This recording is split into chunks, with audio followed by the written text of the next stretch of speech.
What's up? Me and Miles chilling.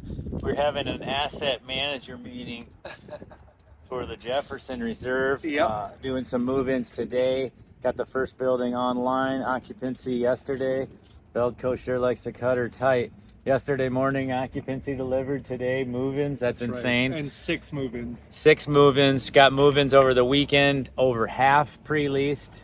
So that thing should be 50% occupied in September sometime, huh? 100%. Yep. And yeah, we continued. The leasing velocity is great there. And then what's across the street? We are at world famous Starbucks. And you know, when the Starbucks is right across the street, they did so much demographic work to figure out where they wanted to be. You know you're in a solid location. This is a growing location, continues to grow. And then Anytime Fitness, which Miles just partnered up with yesterday. This is the second fastest Anytime Fitness location in the world. How could that be? We don't know, but it's just a testament to the growth in this area. And then what else do you got? You got the Jefferson Reserve, or the Jefferson High School here, and that's why we named it the Jefferson Reserve. We're in the backyard of the Jefferson High School.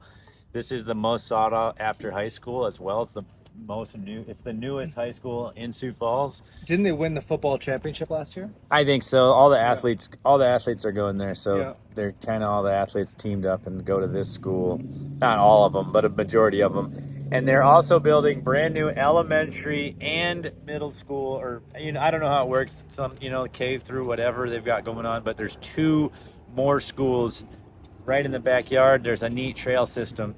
So you have to cross one busy road, which you can cross at the light down here, and then you have access to parks and schools and all this trail system in the backyard. So Sioux Falls is making a huge investment in this area, and so are we. So you can see some problems that we have with the black on black windows. It's it's more meticulous to clean these. You've noticed every little thing. So that's one issue with the black on black, is that the cleaning has to be much more diligent, much better. Any other problems in here?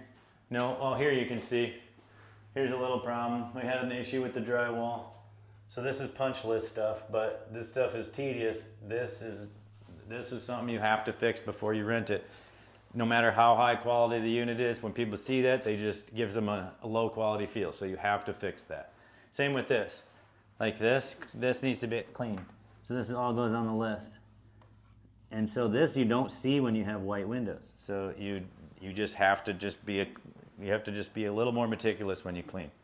This track always gets dirty. So as you can see, even though this unit's been cleaned a few times, that's one thing that gets missed. So, yeah. And this is why we have multiple people come through to a punch list, and we also have multiple cleaners. You get the construction cleaners.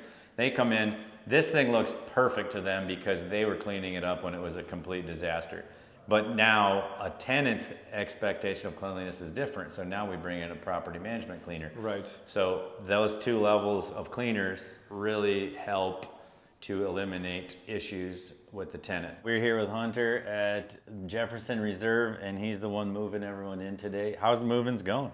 Smooth. It's going smooth right now. We had a little bit of trouble with the Brevo box this morning, but we got that figured out. So we're getting a good reception right now. Tenants have been saying how clean the units have been. Oh, nice. The big bay windows is what they like, the big floor-to-ceiling windows. We have 6 move-ins today, 2 on the 3rd next week. Okay. And then we have about 8 to 9 on the 16th that we can. So we're sitting at about 62, 64% right now. Oh, wow. Lease up.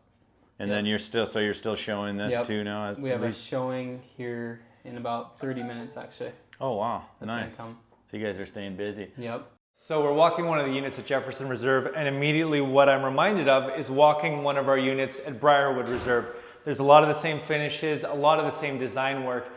And speaking to RPM, who's our property management company, them and we both coordinated an attack on pre-leasing this property where we utilized Briarwood Reserve as a place for tours, as opposed to waiting until we had a finished product like this to tour people around. Yes, they were able to do hard hat tours. They could come in, they could see what their unit could potentially look like, but we were simultaneously also touring them at their request to Briarwood Reserve. And that's an amazing perk that we have now that we're doing this stream of reserve properties, because we could tour them on the reserve property at Briarwood, let them know exactly what their unit was going to look like, And not only did that help Jefferson Reserve, and with a date of delivery of today and next month and the following, so it's end of August now, what we were also able to do is those who wanted to move in right away could move into the Briarwood Reserve. So both properties benefited greatly.